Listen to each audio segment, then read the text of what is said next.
All right, so we've learnt that our relative minor for a C-shaped chord is an A minor shape. And we learnt that the relative minor, if you're playing a F-shaped chord, is a D minor shape, where you put your little finger under there. So the only one left is if you're playing an A-shaped chord. And from an open A, the relative minor is again just putting one finger down. You put it on the second fret here, and that becomes an F sharp minor, is the relative minor for A. So again, quite easy when it's an open chord. And it means we can translate that exactly the same way. If we're playing an A shape bar chord, we can sneak our finger under here to make the relative minor, whatever it is. So it's quite similar to when we had the F. We were sneaking this finger was on the second string, and the little finger was on the third string. And for the A, the positions are swapped around. The A shape, your second finger is on the third string, so your little finger goes to the other one, the second string. And so it's a little bit cramped.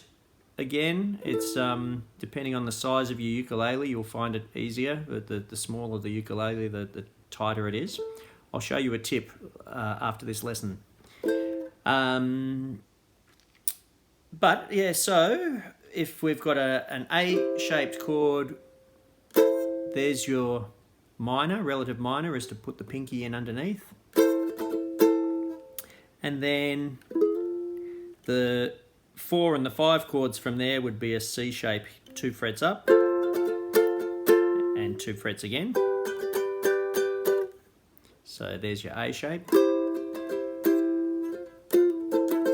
the minor, and then you can play your C shape 4 chord and 5 chord majors. Or if you were high enough up the neck, so say we started our A shape here, you can play like I just showed you, or you could make the next 2 chords F-shaped chords, which means you'd go down the neck.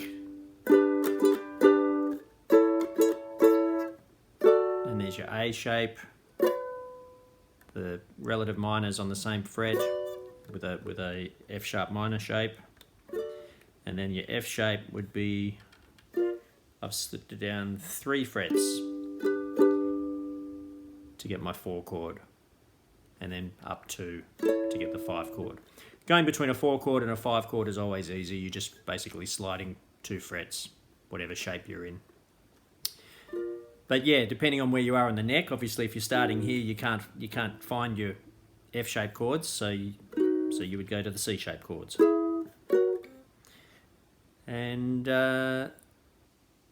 yeah, so now we can find, so if you had an A shape, there's your minor. If you're playing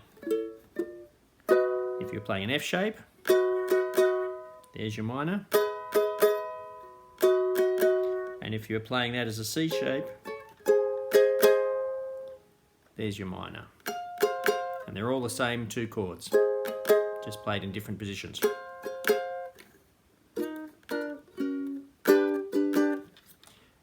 All right. So there's the lesson, is to practice going from an A sharp minor to an F sharp minor shape. An A-shaped, I didn't say that right, did I? An A-shaped bar chord going to a F sharp minor shape. Or basically just call it the relative minor, because it's kind of the same shape. So that's something you can play with, just the same as you have with all the other lessons. Here's a tip though, is sometimes look, it is really cramped. There's a trick workaround, and that's to only play 3 strings. For example, a lot of you already know a G shape, depending on how you play it, an open G, and it's only 1 finger to place the E minor. A lot of you have already been playing this, open chords. And the string that we're not fretting is just a copy on the G. It's exactly the same note, and on the E minor, it's exactly the same note. So we actually don't need this string at all. It's a 3-string chord going from G to G to E minor, and that means if you play the G like I do as a sort of partial bar, and then putting in, that's how I always play a G. I put my not a whole bar, but I'm barring there. But it means this whole shape can now slide as well. You can make a partial bar G shape on the top 3 strings, and straight away turn it into your relative minor, which if you play the whole 4 strings though, it's not going to work.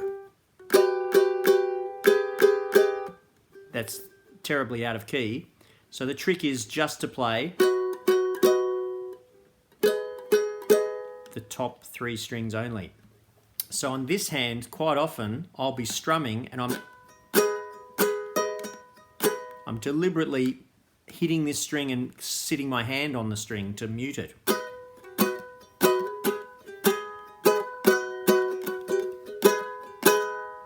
You can kind of hear it's, if I strum up, I'll get the note that I don't want. So you can only do it sometimes. But yeah, that's a technique, because otherwise you would be playing a proper F-shaped chord and getting your little finger underneath there to the D minor shape. But rather than doing that, maybe we just ignore this string altogether, which means instead of your little finger having to sneak under, this 3rd finger can do the job, which is actually a lot simpler to play. Becomes a 2-finger bar chord there for your F shape, and a 3-finger bar chord for what's your D minor shape, and you're just imagining the other finger would be normally here, but that would be more cramped. And you could do the same thing with the, what's the other one? The A shape, which we normally play, and I've just showed you. You can get the relative minor by tucking in under there, but that's pretty cramped as well. But if you turn it into a 3-string chord, it is a lot easier. But you've got to ignore the bottom string, the one that's closest to you.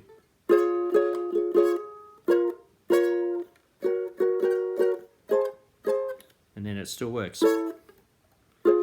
So that's a tip for both of those chords, the A-shaped bar chord going into that relative minor, or the F-shaped bar chord going into that relative minor. It's very cramped, but it is possible to play both of them as 3-string bar chords, because the bottom string is actually redundant in those ones until you, because even when I play a normal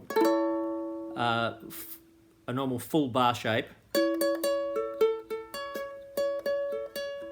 there we go, that's that one, they're the same note, and with the A it's the same note as well, so it's a redundant string. It's actually not needed at all. There you go.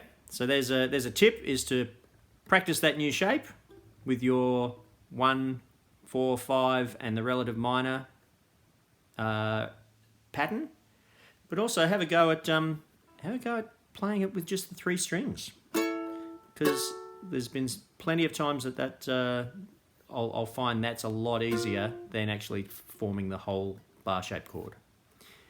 All right, see you soon.